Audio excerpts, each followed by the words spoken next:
So I have a very special guest tonight, and I'll review with you some of his resume, but the word you just have to remember is serve.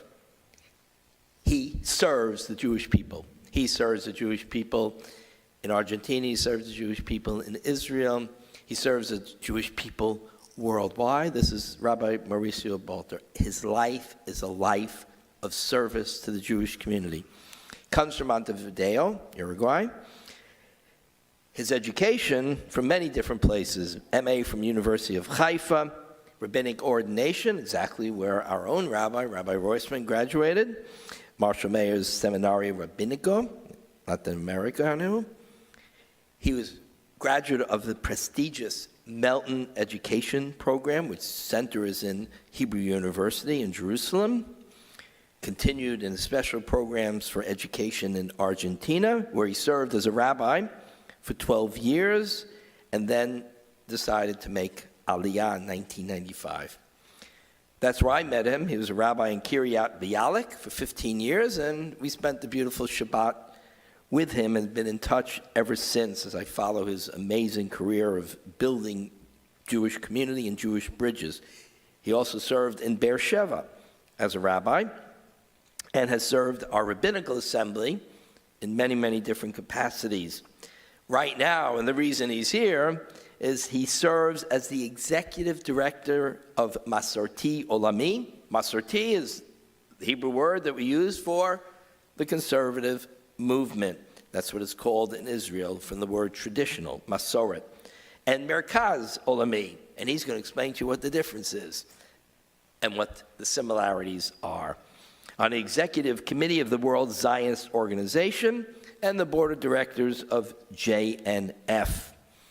He and his wife, Billa, have shared 40 years together, and I just heard the good news that I met their two beautiful daughters years ago, both married now, one to Herman and one to Orion, and they've all moved into the same incredible community in Israel, Modin, so they're only minutes away from each other, so he can play with his two grandsons, Matan Chaim and Maor, except when they make him travel outside the land of Israel to educate us now, which is why he's here. So my pleasure and privilege to welcome Rabbi Mauricio Balter to our bima.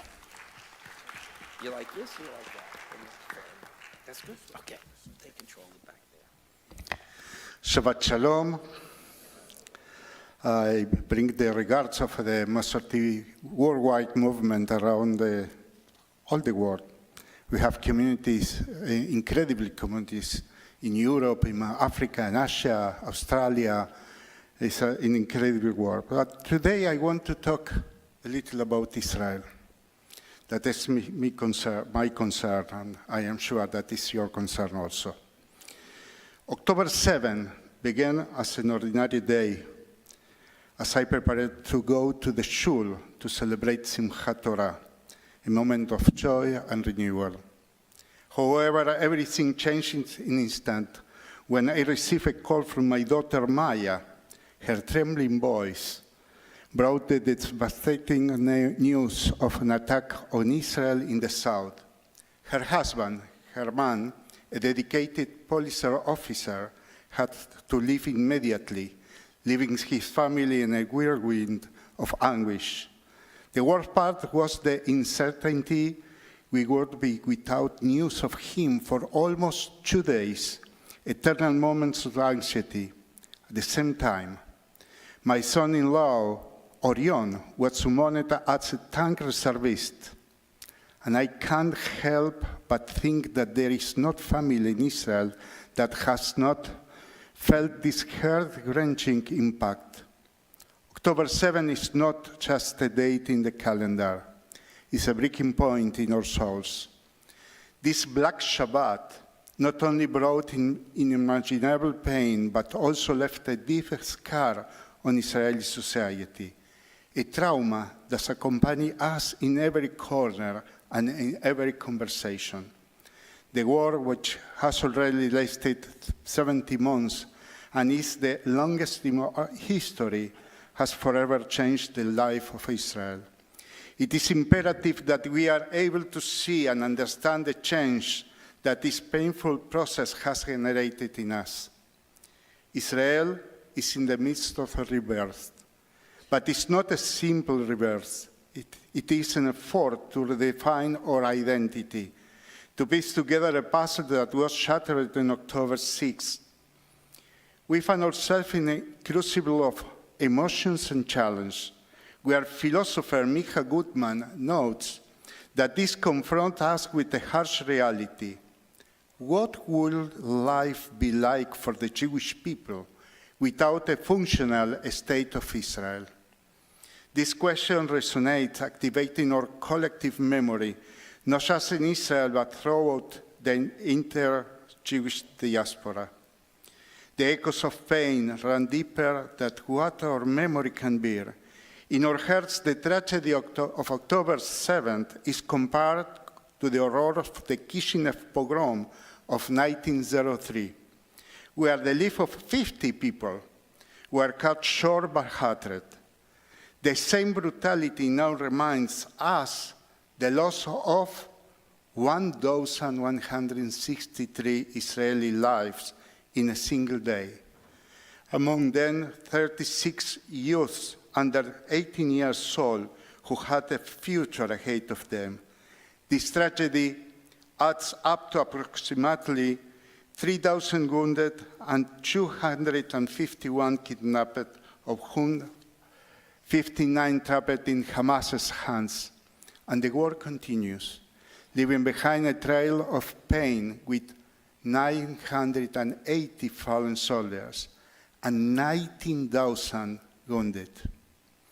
These numbers are more than statistics. They are faces, stories, lives that have been forever transformed. What does this mean for us as a people? It forces us to look inward and question who we truly are, how we perceive ourselves, and what we wish to become. But within this turmoil, there are flashes of hope and transformation. Philosopher Gutman also reminds us of a rich Jewish tradition in which we see a dual opportunity for creation that guide us towards of rebirth. From the creation of the world with Adam and Noah, to giving of the tablets for the law twice, or history is marked for rebirths. Just as the state of Israel was born in 1948, we now face a new opportunity for reconstruction in 2025. I would like to share with you 15 points of change that, in my opinion, will influence the construction of the new Israel strengthened by adversity. The first, renewal of security. The sense of security was changed drastically, and our state must restore the lost trust. We need proof that the state and security force care for the well-being of their people. Second, the power of us. After a year of protests and demonstration, we have rediscovered a new sense of community. Us now resound powerfully a shared understanding that our survival depends on our unity. 3, deep changes in civil society in Israel. Civil society has taken charge of organizing the life of the country instead of many government institutions that are still paralyzed today. 4, women in the army. Before October 7th, there was a heated debate in Israel among liberal and more conservative sectors about whether it is right for women to serve in combat and tank units. Women's courageous contributions have transformed the military landscape. Their bravery has shattered all stigmas and redefined what it means to serve one's country. 5, Haredim, ultra-Orthodox in the army. The fact that many ultra-Orthodox rabbis refuse to participate in the defense of Israel is causing a deep fracture in our society. The scheme confronts us with a painful reality. They are those who risk their lives day after day, leaving behind jobs, careers, and family to protect our home. These brave reservists, some of on the front line for 300 or 400 days, are the beating heart of our defense. At this critical moment, the Israeli army urgently demands 12,000 soldiers. 6, you are with me? 6, new heroes. In desperation, those considered traitors during the judicial revolution bravely rose on October 7th. Without waiting for orders, they rushed south, armed and determined to save their fellow citizens amid the massacre. This courage and commitment have saved countless lives and embodied the indomitable spirit of our people. 7, new leaders. From the necessity of the moment, new leaders emerged who organized incredible operations to aid displaced civilians in the fights for the release of the kidnapped, battling for clarity and defending Israel in the media. 8, this is important, geographical change and displaced families. For families who have lived for generations in kibbutzim and towns around Gaza, the question is heartbreaking. Will they ever return home? The massacre of October 7th left deep scars in these places. The thousands displaced in northern Israel face a similar dilemma. Their return to normalcy feels like a distant dream. 9, the role of youth. Those who were previously labeled as a TikTok generation, often viewing the skepticism and disdain, now shine with a new purpose. Their commitment to the state is palpable, comparable only to the fervor of the generation that fought for independence in 1948. Their emotional dedication and passion for our country's future are a testament for the strength of our youth. 10, transformation of progressive movements. In the midst of this new reality, the challenge we face as a progressive movement has never been greater. We must urgently reconsider our strategic and objectives, striving to build a more pluralistic and democratic Israel society. This is our moment to raise our voices. Your vote for Merkaz in the upcoming elections for the World Zionist Congress is a crucial step to halt the advance of a fundamentalist group that threatens our vision of an inclusive Zionism. Your vote makes a difference. 11, evolution of Zionism. The concept of Zionism has changed drastically, both in Israel and in the diaspora. We have seen young people who left everything behind return to the ranks of the army with unprecedented fervor. The number of reservists joining Tzahal reached as astonishing 120%, with solidarity and volunteer missions from around the world strengthening our people's morale, reminding us that we are not alone. 12, unbreakable resilience. October 7th tests our strength and resilience. Despite the deep wound of that day, the Jewish people and Israelis did not break. On the contrary, we are not more united than ever. This indestructible bond is a light that shines in the midst of darkness. 13, a call for reinforced identity. The growing wave of anti-Semitism in the world reminds us of the importance of strengthening our identity and our ties with the diaspora. In times of adversity, we find strength in our unity and in our shared history. 14, collective pride. In this context, the pride of being Israeli has resurfaced with a moving beauty. Our people's ability to come together and help each other is inspiring, from our soldiers to citizens who have lost everything. the spirit of solidarity shines brightly, showing us that in moments of need, every hand counts. 15. ביחד ננצח, together we will win. At this critical moment for Israel, we cannot afford to lose the war. In a memorable meeting, Golda Meir confided to Henry Kissinger during the Yom Kippur War that Israel had a secret weapon to win. We have nowhere to go. This truth resonates in every corner of our history. Our destiny is in our hands, and we must confront it together. I would like to add the word "rak," only. ביחד ננצח. Together we will win. Each one of us, all Jews, with a shared purpose, must join forces in these difficult times. Where can we find the strength we need? We are surrounded by a sea of inspiration.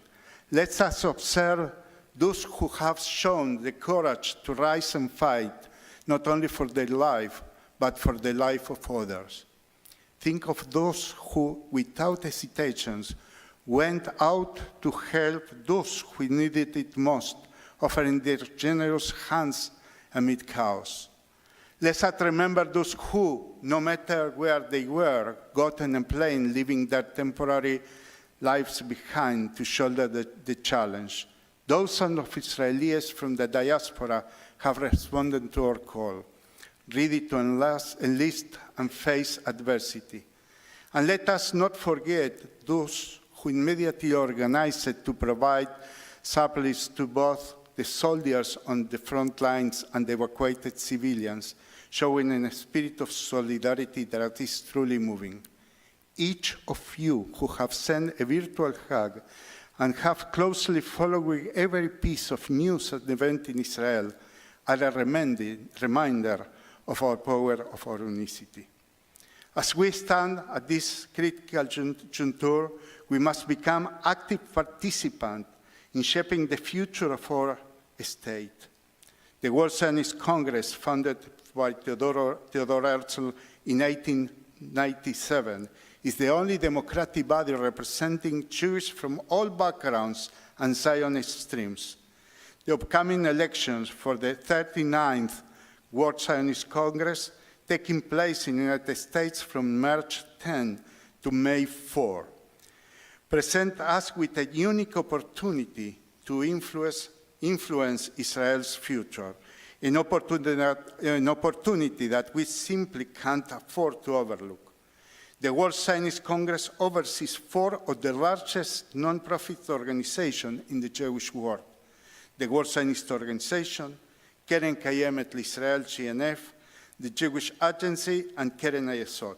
Together, these organizations manage more than $2.5 billion annually in funds that support crucial initiatives such as Jewish education, the absorption of Olim, and combating anti-Semitism. Your vote will directly determine who leads this organization and how these resources are used.